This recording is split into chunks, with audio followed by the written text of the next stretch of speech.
Welcome to the Harmony of Interest series, where we explore ideas that shape our world. My name is Evan Papp, and I'm the executive producer for Empathy Media Lab that publishes content on labor, political economy, art, and culture, and we are a proud member of the Labor Radio Podcast Network. Today I'm speaking with Alejandra Domenzain, who is author of an illustrated children's book called For All, Para Todos, or Para Todos, a bilingual tale about an immigrant girl's hopes and dreams as she embarks on an adventure to a new land. Translations were provided by Irene Prieto de Coogan, and Catherine Lowe was the illustrator, and Hardball Press is the publisher. So very nice to meet you, Alejandra. Great to meet you. Thanks for having me. Could you begin by talking about where you're from and what got you interested in immigration, labor, and class struggle? Sure. So my parents came here from Mexico. So I'm a daughter of immigrants. It was very formative part of my experience. And some of the things that you see in the book are things that come from, my memories, what it was like to learn a new language and for people not to be able to pronounce your name, or, even things like sitting in the lunchroom. I just always felt like my lunch was wrong. Everyone had a different lunch. So those, those adaptations. And then really in terms of labor struggles, that came more from my professional formation. So I've worked as an immigrant worker rights advocate for over 20 years in different capacities. And that's included everything from, organizing sweatshop workers in Los Angeles to doing a lot of policy advocacy to try to get better protections, and then a lot of advocacy to make sure that they're actually enforced. Also research, and then a lot of education and outreach with low-wage immigrant workers in fields such as domestic workers, day laborers, janitors, farm workers, et cetera. And you are also a teacher as well, I believe. Yeah, so I was also a teacher. Yeah. Sure, I was a teacher in the Los Angeles Unified School District. And, I had the fortune, I was in, different schools at different times, but the really formative experience for me was in an amazing school that was very project-based and interdisciplinary and social justice oriented, where we as teachers had a lot of freedom to create our curriculum. So even though I was a language arts teacher, the book or the text was just the jumping off point. And from there, we connected it to history and to art and to science, and to really have the kids be authors and be publishers. So that definitely inspired me, the best version of what you can do with books and with language. And what age groups was that? That was elementary, from K to third grade. And did you have experience in the teachers union at that time?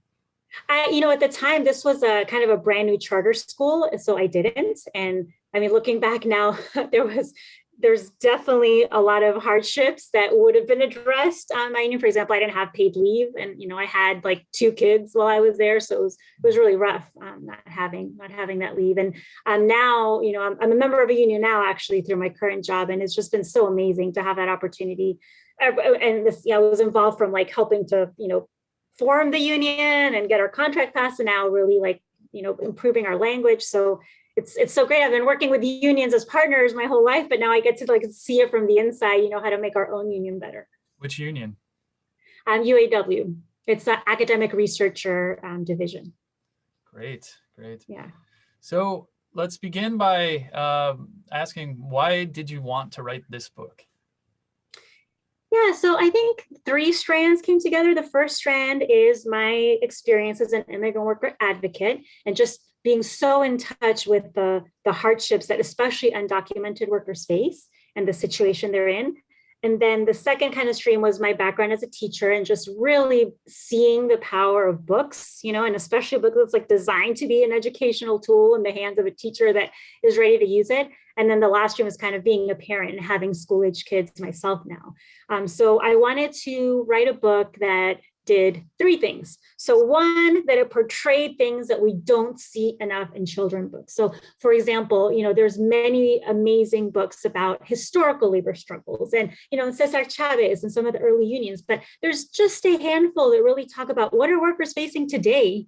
And I know some of the authors, and they're really great colleagues that I've been able to collaborate with, but you wouldn't know it from the children's books, seeing what is happening with workers today.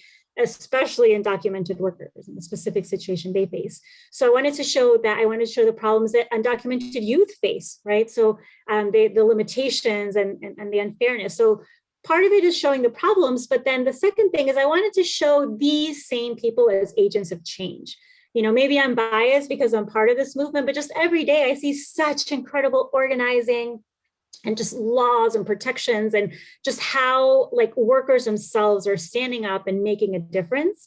And so I wanted to honor that really. And then the same thing with Dreamers. I feel like the Dreamer movement is one of the most significant social movements of our times. And yet again, not really represented in children's books. So I wanted to honor what is happening on the ground and the successes that we are seeing.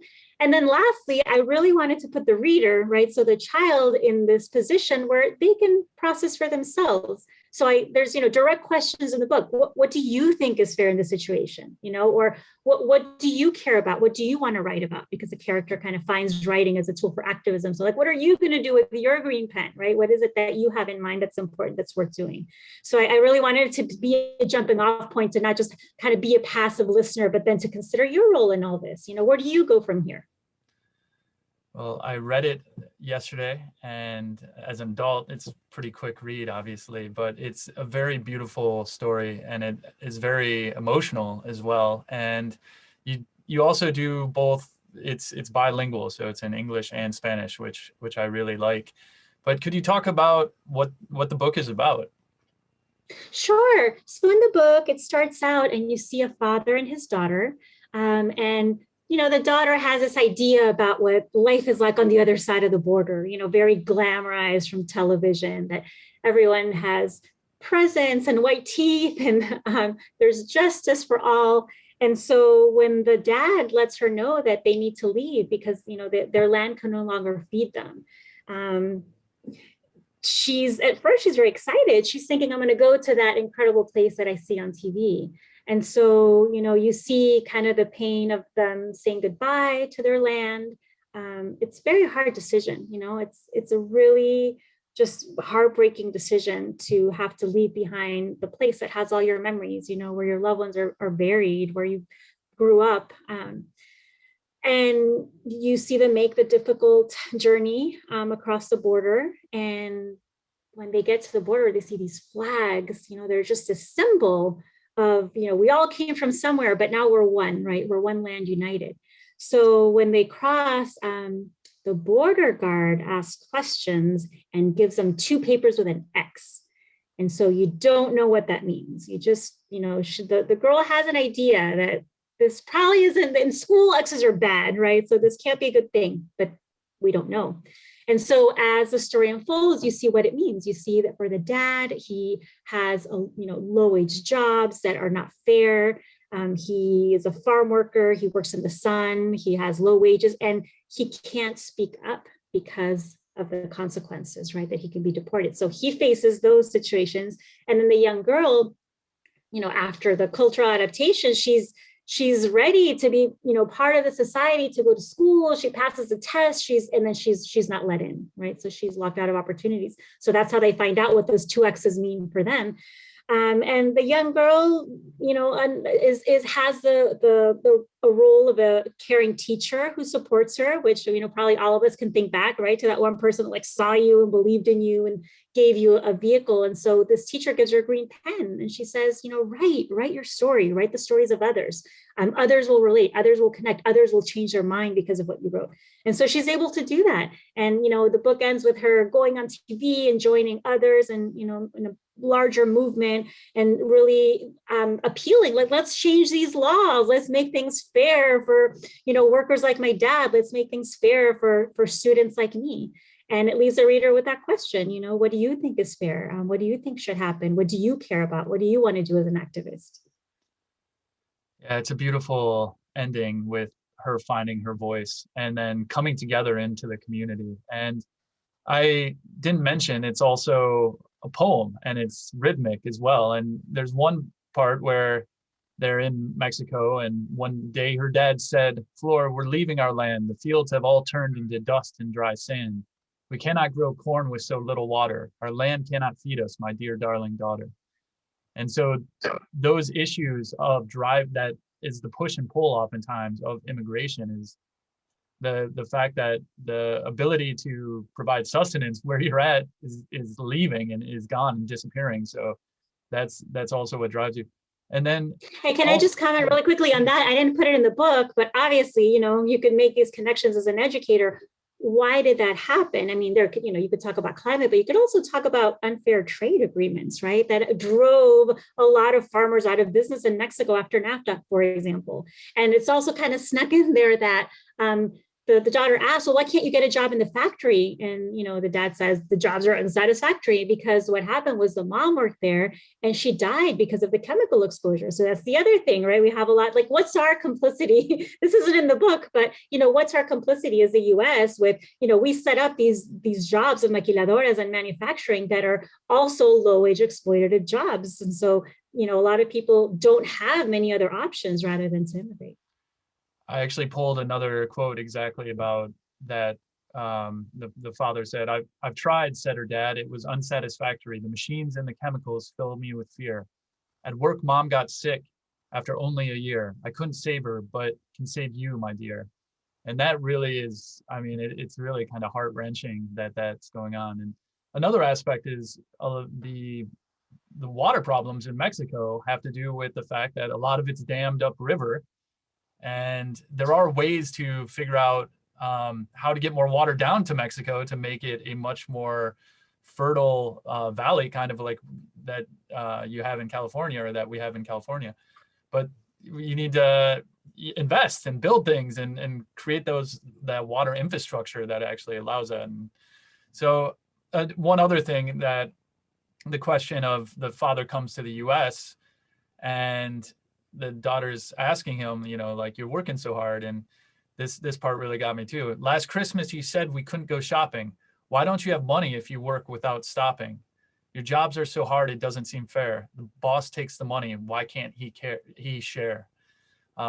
Just that it's really great poetry on top of a great story and narrative. And Thank you. Yeah, I really wanted to capture it, like, from the child's point of view, right? Because that's how it's written. So what does it mean to her that the dad has these unfair jobs? That's what it means. He comes home late every night. He's tired. Even though he works all the time, there's never enough money. And so that's how it's affecting her as well. And that's how she starts getting curious about, but why, and why can't you speak up?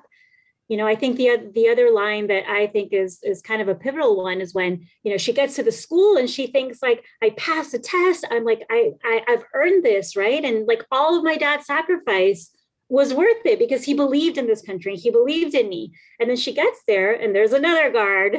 And, he says, our grandparents weren't born here. Yes, that is true. But we must draw the line and we draw it at you. So kind of this hypocrisy, right? Of like, we are a nation of first genocide, getting rid of the indigenous Americans, and then after that, waves of immigrants. And so how quickly, right, the ones that have come before forget, that they're immigrants just as well. Their ancestors were immigrants as well. And the strength of this country is the fact that people want to still come here, and that it is an immigrant nation. That is what brings us together. And so I always say, when I hear people are anti-immigration, they're anti-American, because this country is built on immigrant workers and working class immigrants.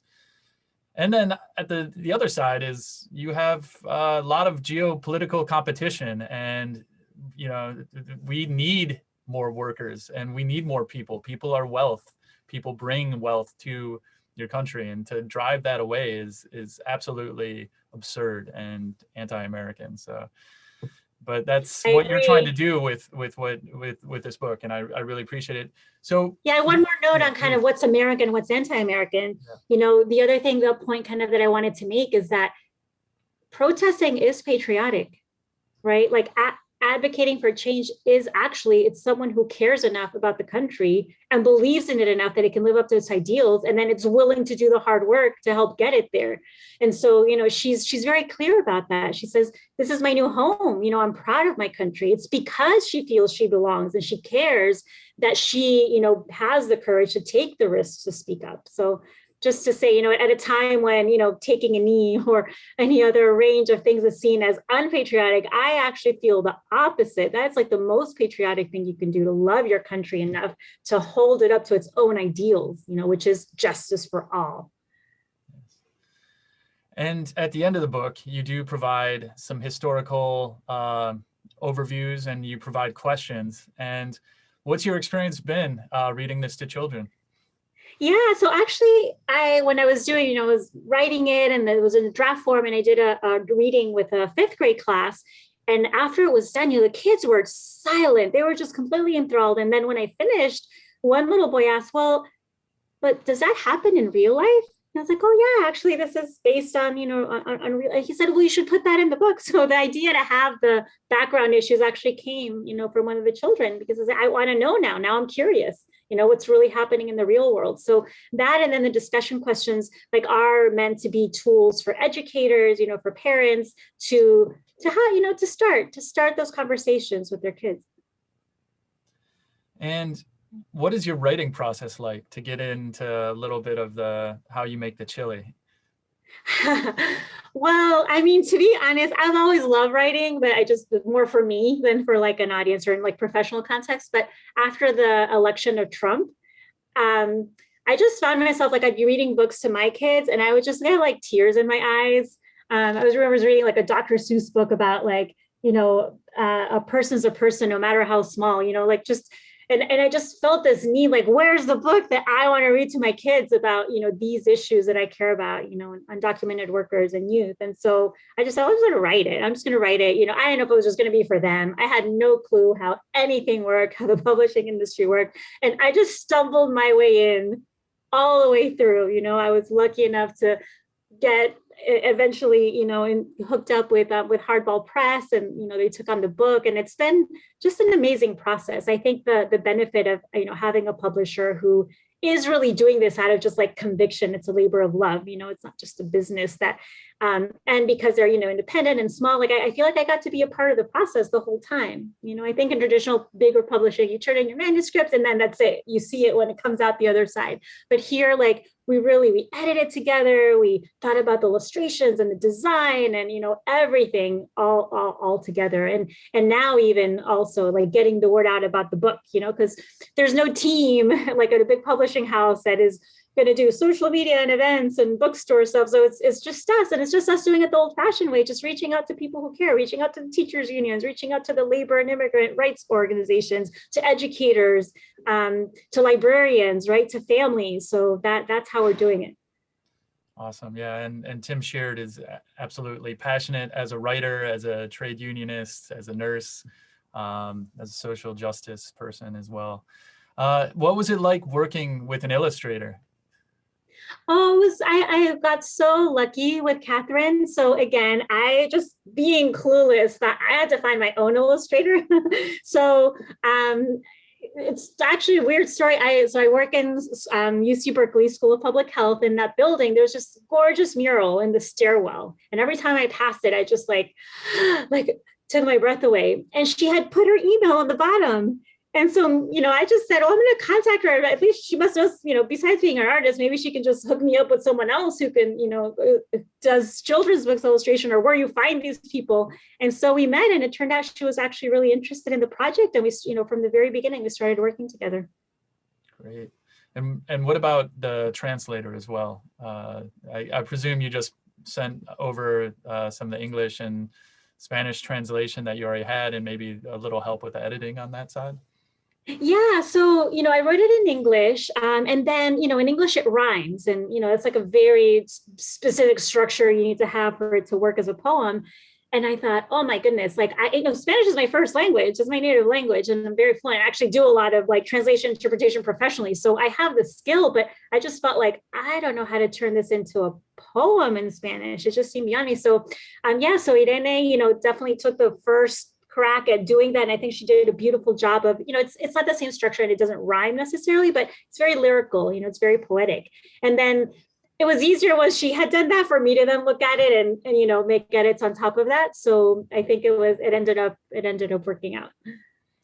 Well, everyone should definitely take a look at this book. It's wonderful, and if anyone knows of how to get this into libraries and to schools, they should definitely share that. And I'll make sure that all of this is in the show notes. But taking a step back, talking about books and not of trying to get the subject of labor struggle in the center of it, can you talk a little bit about your goal of trying to write a book like this? Yeah, so that's such a great question. As I mentioned, I feel like I've seen just some really great books on the historical aspects of labor struggles and victories. And there's like a handful of books that, I think about now. There's a wonderful one about the Justice for Janitor struggle. There's Victor Naro's book about the car wash workers organizing, and Burlak's book about the fight for 15.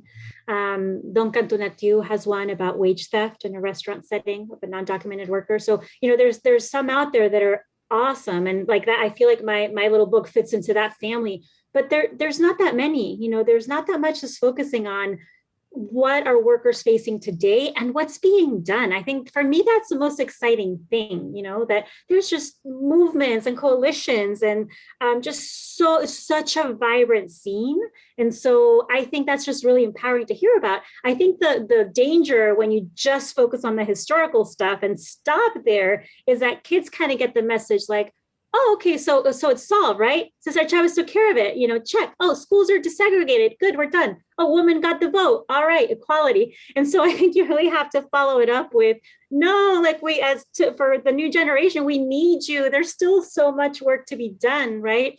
And then I think my other kind of mission is, I think we don't really invite kids to activism as much, as a career like we do other ones. And so I want them to really see themselves as, whatever they care about, there's a path to activism to do that. And whatever their interests and talents are, you don't have to be the person out shouting in the street. You can be the shy person on the computer behind the scenes. You can be introvert, extrovert. You can care about science, about art. Like no matter what it is, there's a way to put it in service of something that will, make the world better. And so I hope that's another outcome of the book, is that, kids really see themselves in the character in Flor, and then they feel really kind of complicit at the end. Like it's asking them, what's your voice and what's your vote, and because they have that power even now, and if we want a generation of people who are civically engaged, that's where you start. You tell kids that they count and what they think is right matters from the beginning.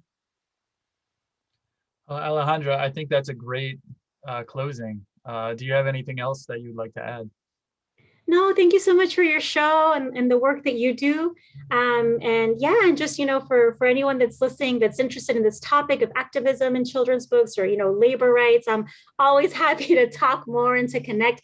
The other thing that I want to do is I have a website for the book. And so I'm going to have a tab where I'm just going to start compiling resources for educators as well. So, lesson plans or other book lists and things like that. So if you have also ideas for, things for me to post or to add, like I'm really happy to connect with others. Great. Well, Alejandra, thank you so much for your time.